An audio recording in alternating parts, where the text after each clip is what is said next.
Are we live? Good afternoon, everyone. Good afternoon. Welcome. Welcome to all of you in here. All of you online, welcome. Can't see you. Hopefully, you can see us. We have a wonderful afternoon for you. This is truly part of our commitment with respect to community education. We're here to care for patients. We're also here to educate and to advance the field through research, but as importantly, to do community education, to partner with the community to ensure that we have Rochester be as healthy as it can be. And part of that healthy process is prevention and to learn about the problems and to be fully educated so we know when to seek care. And the research that we do always involves improving the treatment modalities. So we're delighted to have you here to share with you the latest with respect to prostate cancer treatment and some of the diagnostic steps that we have. And this afternoon, you're in for a treat. You have one of the best in the field here, Dr. Jonathan Bloom. He joined our department several years ago and has been a fantastic team member. Great guy, I'll say, first of all. It's been a great honor and joy to work with him. But he came here after training in New York City at New York Medical College and trained at the National Cancer Institute in Washington, D.C. He's been providing care for our patients in the region and great fund of knowledge. So I'm glad he's here to share his knowledge with you. We are delighted to have him up here in upstate New York. We're lucky. I think his wife is from the Cayuga area. So that's how he got back to this area. So she helped us out a great deal. So you're in for a treat with Dr. Bloom, sharing with you his knowledge and his experience with dealing with a very common problem. So those of you who are here, be sure to ask him questions. And online, we have a team here who will also look out for your questions. It should be an engaging session to benefit our community through education.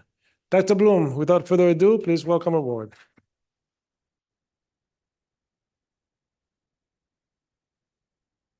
Very good.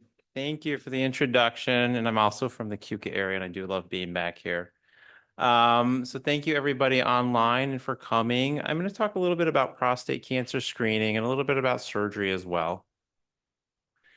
So just to kind of go over what I'm going to talk to through these slides about a little bit just about the background of prostate cancer, screening tools that we have available for us, who should get screened, prostate biopsy and techniques, prostate MRI and some other imaging, and potential treatment options for prostate cancer.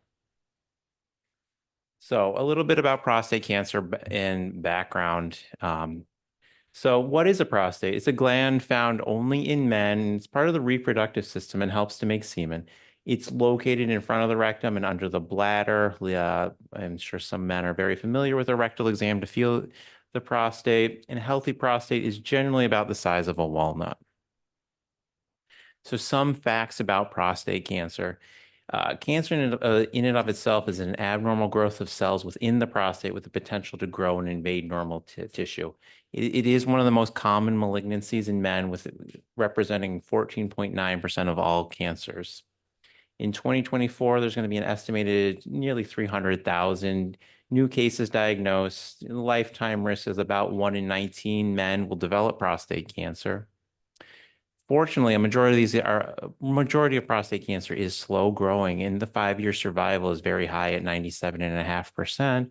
And despite these nearly 300,000 cases of prostate cancer diagnosed, there will only be about 35,000 estimated deaths this year, or representing nearly 6% of all cancers. So risk factors for prostate cancers. The cause of prostate cancer in and of itself is unknown, but likely related to genetic changes within the prostate over time. There are some known risk factors, most notably just aging. Most men are diagnosed within their 70s. There are some genetic components to prostate cancer and/or breast cancer, and a common gene known for causing breast cancer incidence, or BRCA1 and BRCA2, do cause a higher incidence of prostate cancer, BRCA2 specifically. African or Caribbean American men do have a higher risk, And there is some thought that diets high in red meat or dairies can increase risk, but not everything is known about that. So what are the symptoms of prostate cancer? A lot of men will say, I feel fine. How could I have prostate cancer? And many times with localized disease, there are no symptoms, and prostate cancer is detected by screening alone. It's really only with advanced or metastatic disease that patients begin to have symptoms. And with metastatic disease, you can certainly have weight loss or fatigue, bone or back pain, and even urinary retention or kidney failure. So let's talk a little bit about screening tools that we have to find prostate cancer.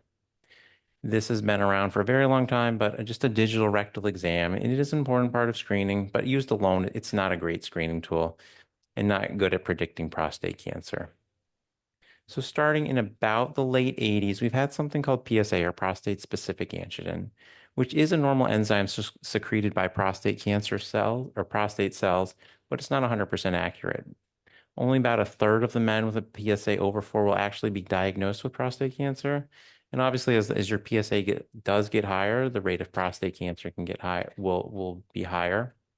And many cancers found this way are localized and curable because only 7% of prostate cancer found this way is metastatic at diagnosis. Oftentimes, we can kind of normalize PSA for certain age ranges. For example, younger men are 40 to 49. A normal PSA is under 2.5, from 50 to 59, under 3.5, getting older, 60 to 69, under 4.5, and then over 70 years, less than 6.5. And again, these are kind of some rough guidelines that we can use. So what can cause an elevated PSA? There are certainly a lot of causes. The one we're always worried about and concerned about is prostate cancer. An enlarged prostate or just BPH can cause an elevated PSA. Infection, inflammation, recent instrumentation, catheters, potentially recent ejaculation or sex can cause an elevated PSA too. But like I said, in about the late 80s, we developed PSA, and it started to be used as a screening tool. And what you can see is kind of in the late 80s into the early 90s, we did find a lot more prostate cancer. And we thought we were doing great, but unfortunately, this didn't cause the mortality for prostate cancer to start decline. That only happened later with some more advanced chemotherapy and more systemic options. So we kind of figured we were doing something wrong by detecting more, but not actually decreasing mortality for prostate cancer. So thought we were probably over-treating prostate cancer at this point. We were detecting more low-risk disease that would likely not have caused any harm to men. So we were finding more prostate cancer, subjecting them to treatments such as surgery or radiation. And of course, surgery or radiation does have significant side effects. Some of the large screening studies in the early 2010 showed little or no benefit for screening. So around this time in 2012, the United States Preventative Service Task Force issued a grade D recommendation for PSA screening. So what happened? After after this PSA was not recommended anymore, there was a reduction in diagnosing localized disease, and there unfortunately was an increased diagnosis of metastatic disease. But fortunately, more data emerged from these large screening studies showing an increased benefit for PSA screenings, and some other studies were criticized for how they screened. So in 2007, fortunately, the decision was made to reverse the screening to a grade C, which neither recommended for or against PSA screening, but kind of a discussion to have between the patient and the physician about whether men should get screened for PSA. Most notably, men aged around 50 to 69 with a good life expectancy. Also, urologists at the time were using more active surveillance, so the low-grade cancers we were finding, we weren't treating as much. We we're kind of safely watching these. So who should get screened? So our typical recommendations are men aged 55 to 69 with at least a 10-year life expectancy. There are some men younger that should get screened of African or Caribbean American descent, or men with a known family history of prostate cancer. And additionally, some men over 70, not quite in this age, or above 69, who are in excellent health, should also talk to their doctors about getting screened for prostate cancer, because some healthy men may have, the treatment for prostate cancer may not be that beneficial to men with a less than 10-year life expectancy, but some men who have an excellent life expectancy could be good candidates. So we often talk about shared decision making, or men coming in to talk to their doctor about whether prostate cancer screening is what they'd like to do. So there are clear risks and benefits to undergoing PSA screening. We may find and discover more localized prostate cancer that can be treated. At the same time, we may lead to more unnecessary prostate biopsies, which have its own risks. Treatment of prostate cancer carries its own risks and side effects, and we may overtreat some men. Also, knowing about a cancer or not knowing about a cancer diagnosis with a PSA screen may lead to anxiety and worry in men or their families. So, things to talk about with your doctor about prostate cancer screening. What does an elevated PSA mean? Could it be falsely positive? What benefit am I to get from screening for prostate cancer? Is there an overdiagnosis of prostate cancer? What are the risks of undergoing a biopsies? And how would you feel about knowing or not knowing that you have prostate cancer at this point of your life? So other ways we like to use PSA, besides just looking at an absolute value of it, we look at something called the PSA density, which is the ratio of PSA to kind of your size of prostate. And there is an expected ratio that we like to have. We also look at how quickly it's rising. Is it rising over a couple months, a couple years? And some of that may change our decision to further work up an elevated PSA.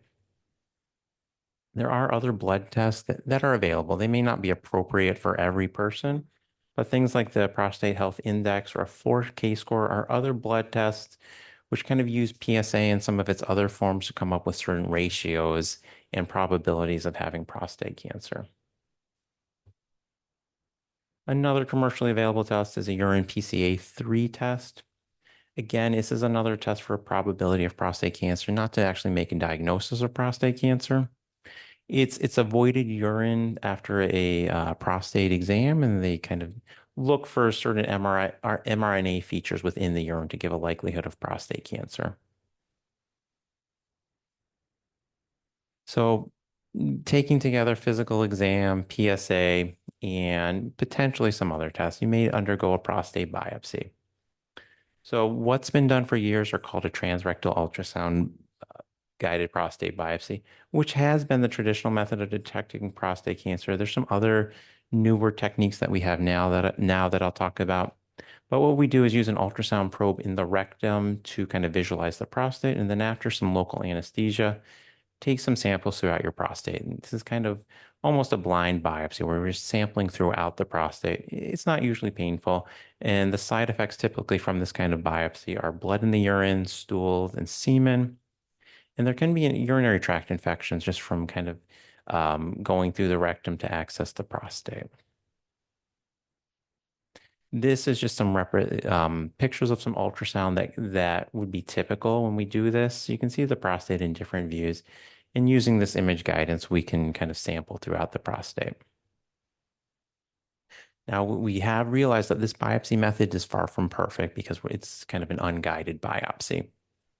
So prostate biopsy, the traditional prostate biopsy isn't perfect and had the potential to miss cancers in certain areas of the prostate. It can also improperly grade cancers. Maybe we know about a lower risk cancer, but not a higher risk cancer located somewhere else. About a third of these samples were undergraded, or in another third missed cancers. The kind of diagram that I have on the right side of the screen shows just where some needles may be entering the prostate, but maybe we're missing another area higher up within the prostate. So certainly when we were doing these prostate biopsies, a negative biopsy, of course, is a reassuring sign, but we would still typically continue to watch with PSA and further evaluate if the PSA continued to rise. So this kind of led to a newer imaging, prostate MRIs, which I think have been around for like the last 10, 15 years or so. And it's a newer technology that looks at the prostate to identify clinically significant prostate cancers, and ideally miss the low grade or low risk prostate cancers that we likely wouldn't care too much about. And a negative MRI is certainly a good sign that can rule out up to 90% of clinically significant cancers.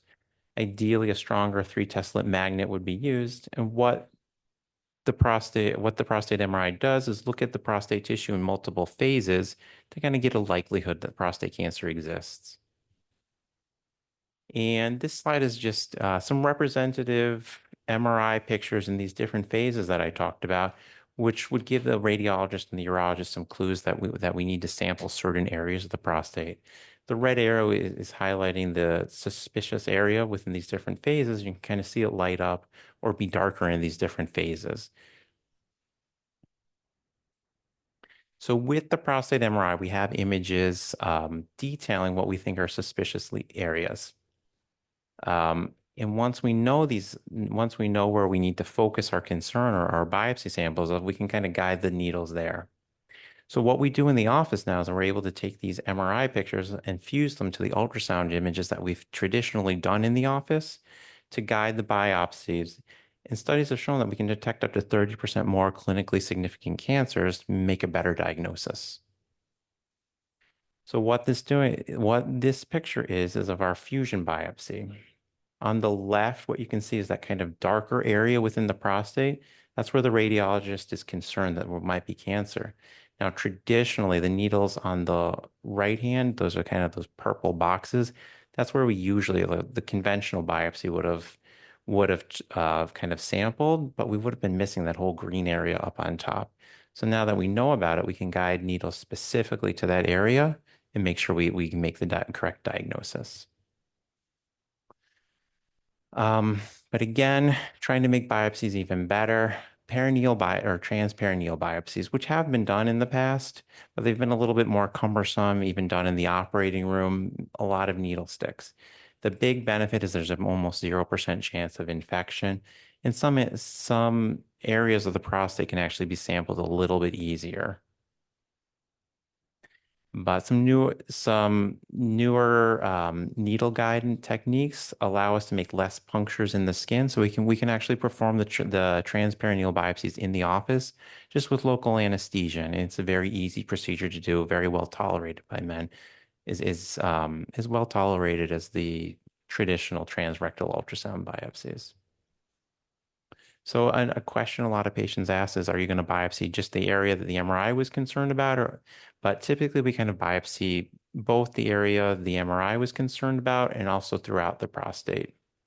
And this combined approach leads to about a 10% more cancer diagnosis and less risk of upgrading if, for example, someone moved on to have their prostate removed. And for some other treatment options, such as focal therapy, it would just allow a better diagnosis to see who is a true candidate for something like that. So after the biopsy, what the pathologist will come back with is something, well, first of all, if there's a benign or if there's cancer detected within the prostate, but typically something called the Gleason score if there is cancer. And what you see is the least aggressive prostate cancer is Gleason 3+3. The most aggressive is Gleason 5+5.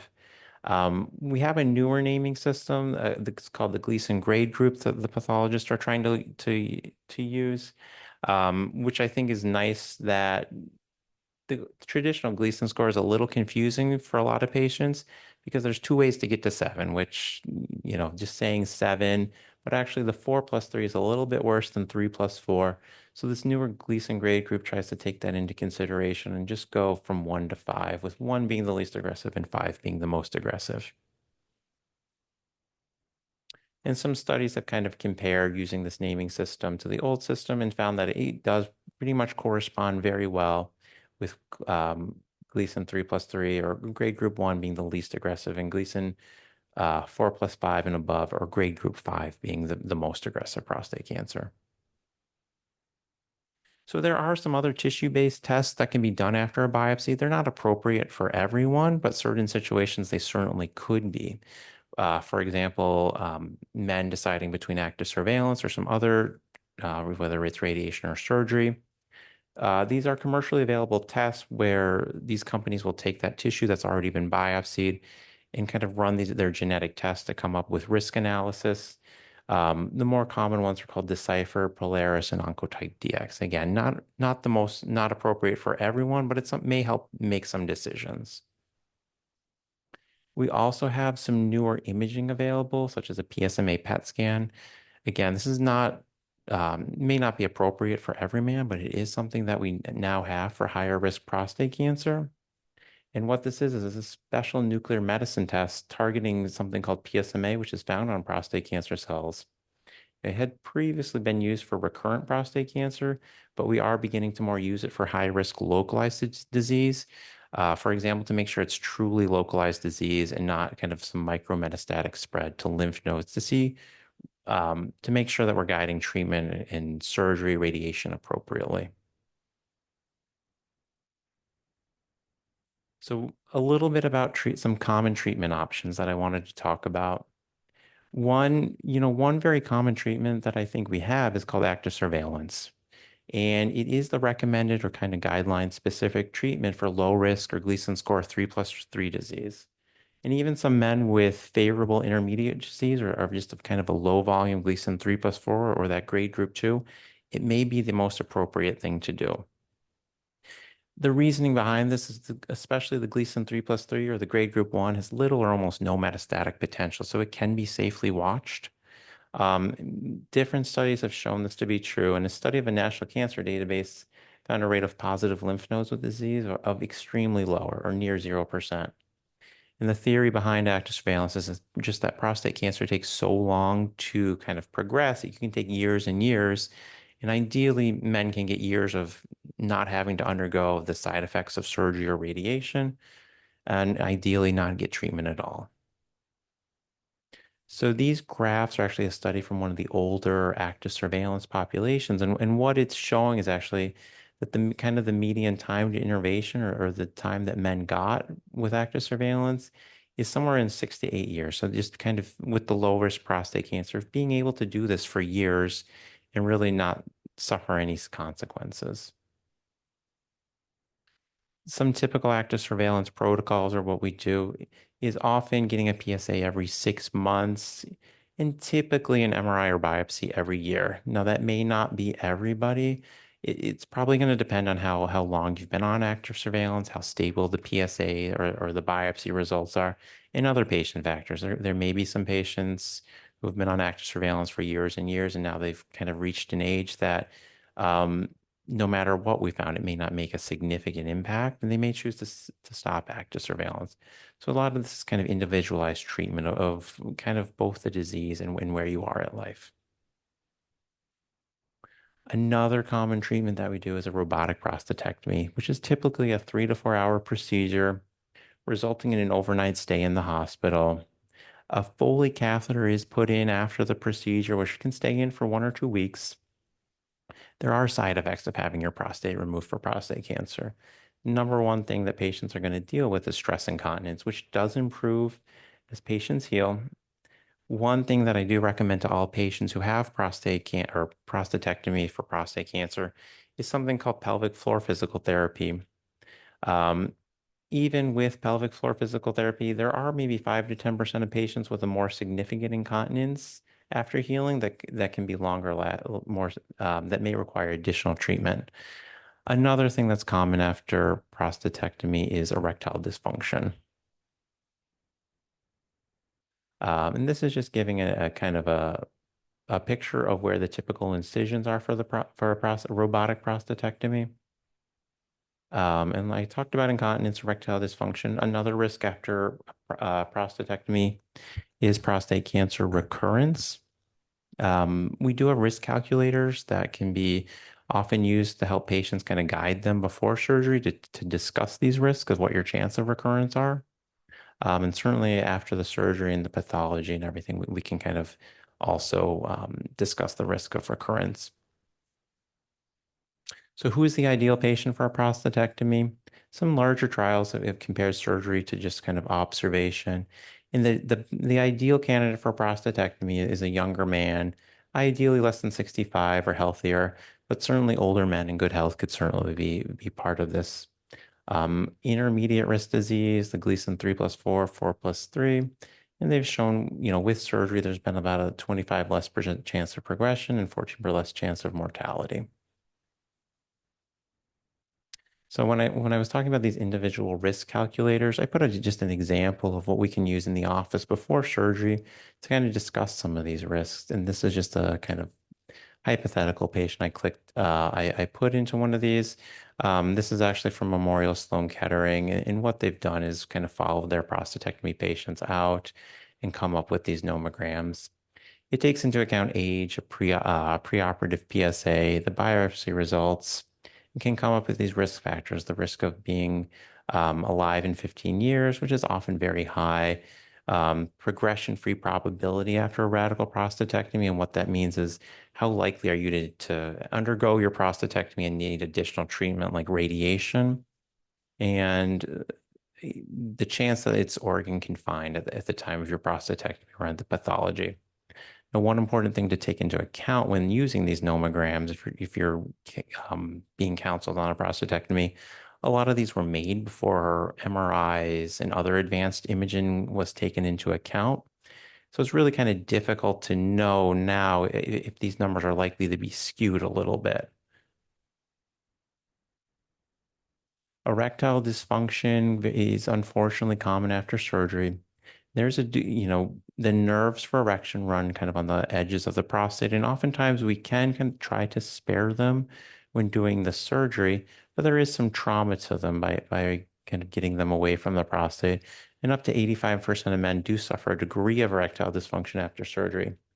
Now, this is unfortunately worse in older men. It's worse with men with pre-existing erectile dysfunction. An important thing operatively is something called penile rehabilitation, or trying to increase the blood flow to the penis and nerves. And that's often used with medications like Cialis, Viagra, and vacuum devices. And, even with erectile dysfunction after prostate surgery, treatments do exist in the form of pills, injections. There are surgeries or devices that can be implanted as well.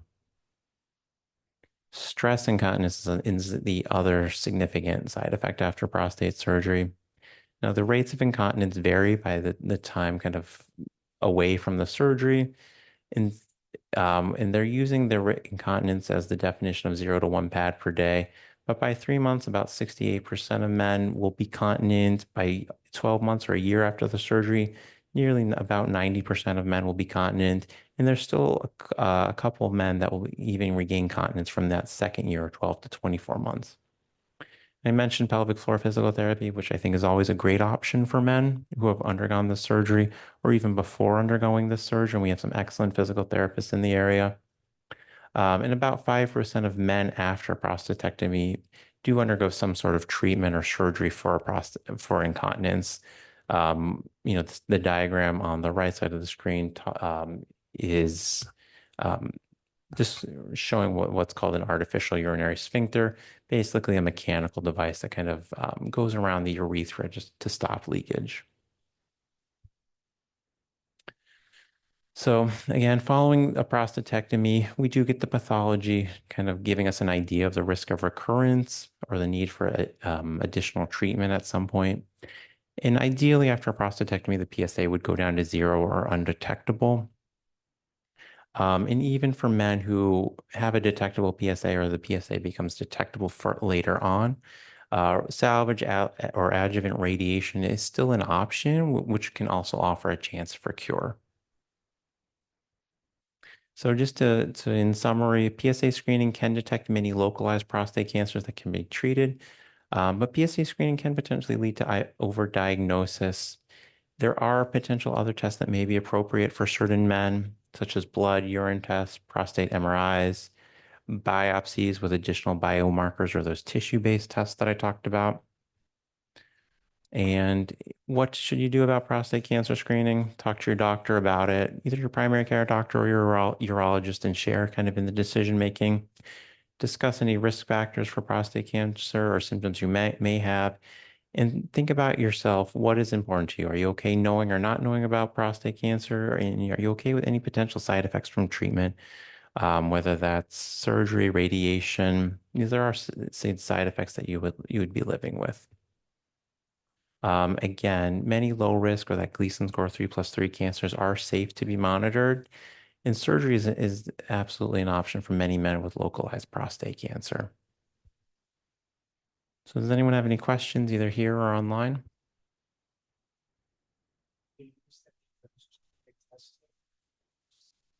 The ones I showed, I have used them. I think that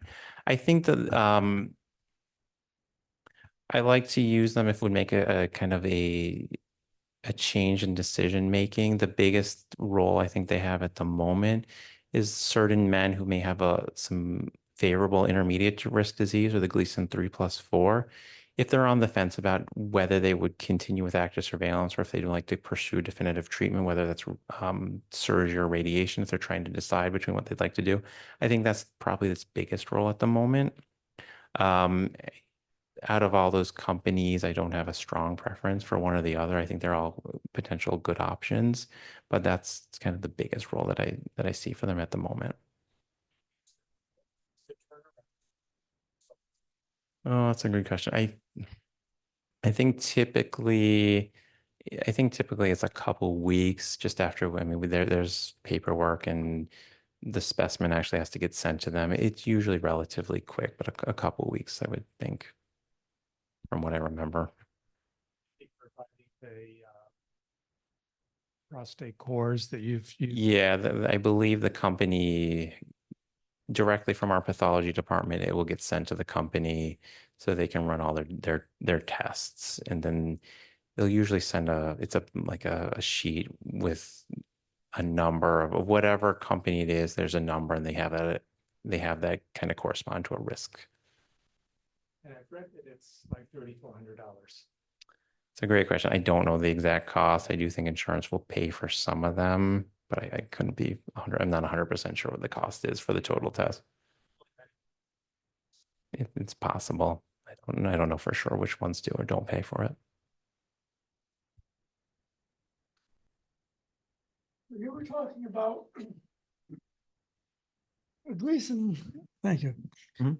Gleason 3+4 or 4+3, Mhm. and you say that mostly they recommend monitoring at that. So for Gleason 4+3, typically for someone with for Gleason 3+3, I would always recommend just active surveillance.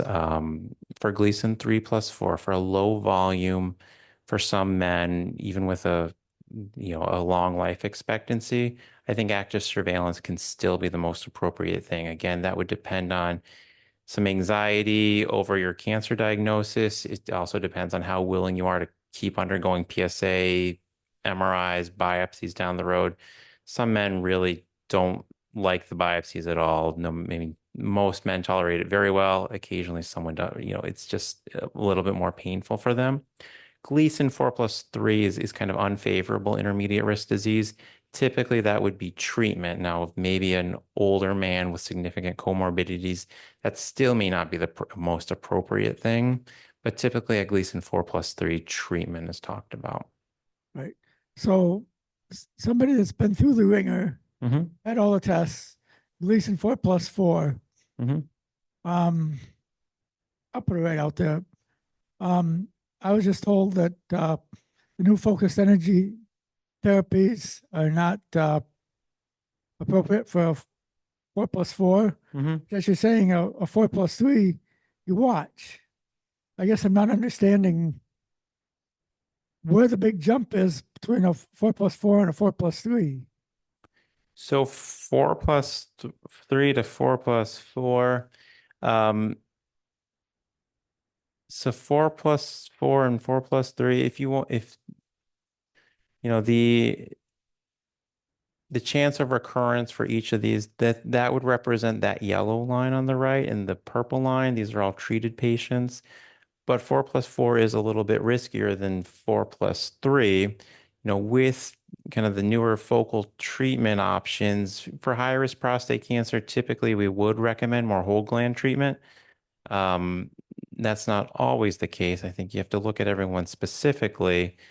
4+3 may be a more appropriate focal therapy candidate. 4+4, typically we would lean more towards a radiation, but again, it's tough to know everything without looking at a biopsy and everyone in kind of the totality.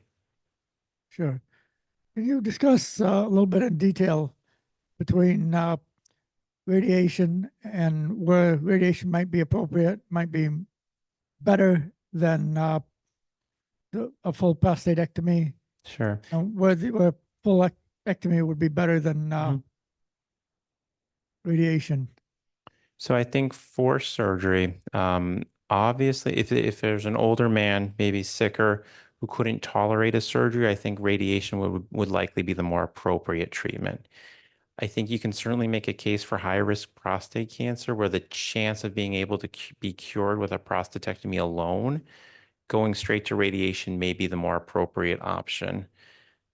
I think again, you're talking to a patient because there is still a chance of cure with surgery alone. It's just kind of knowing the risks of surgery and that you still may need radiation down the road and whether you're willing to do that versus going straight to radiation. A prostatectomy over radiation, typically younger men, we would lean a little bit more towards surgery.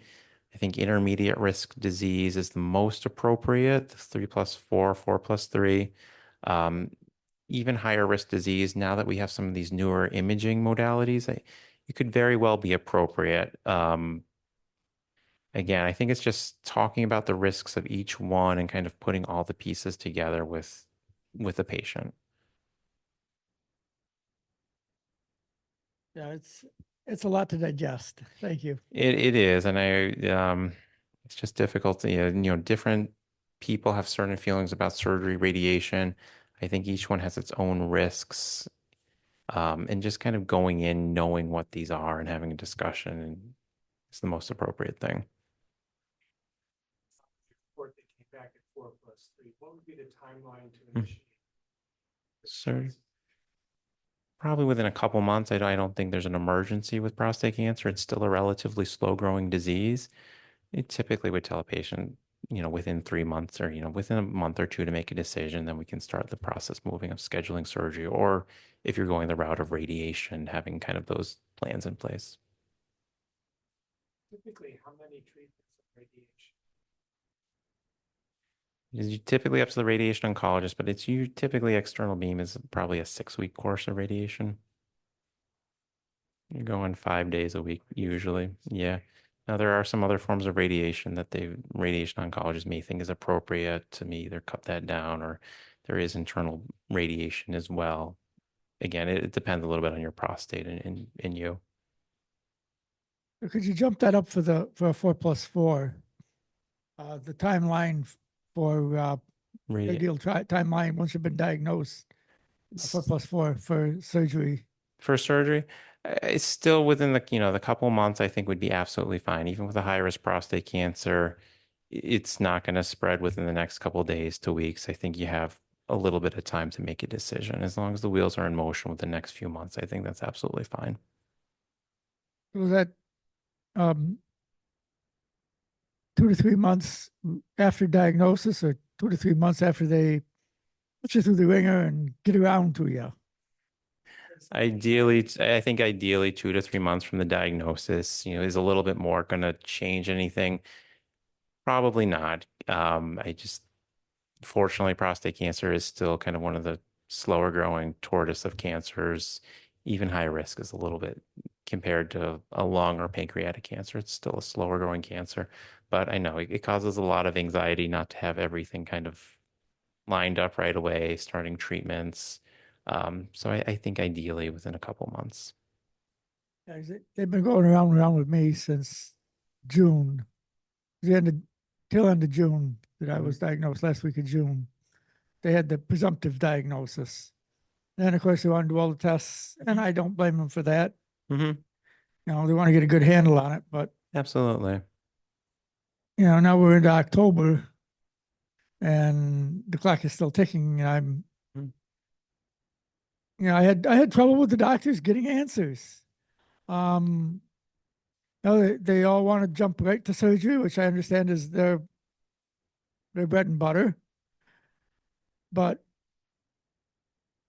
I'll put this out there for doctors affiliated with U of R who first claim complete ignorance, and then when questioned further, hey, you're affiliated with U of R.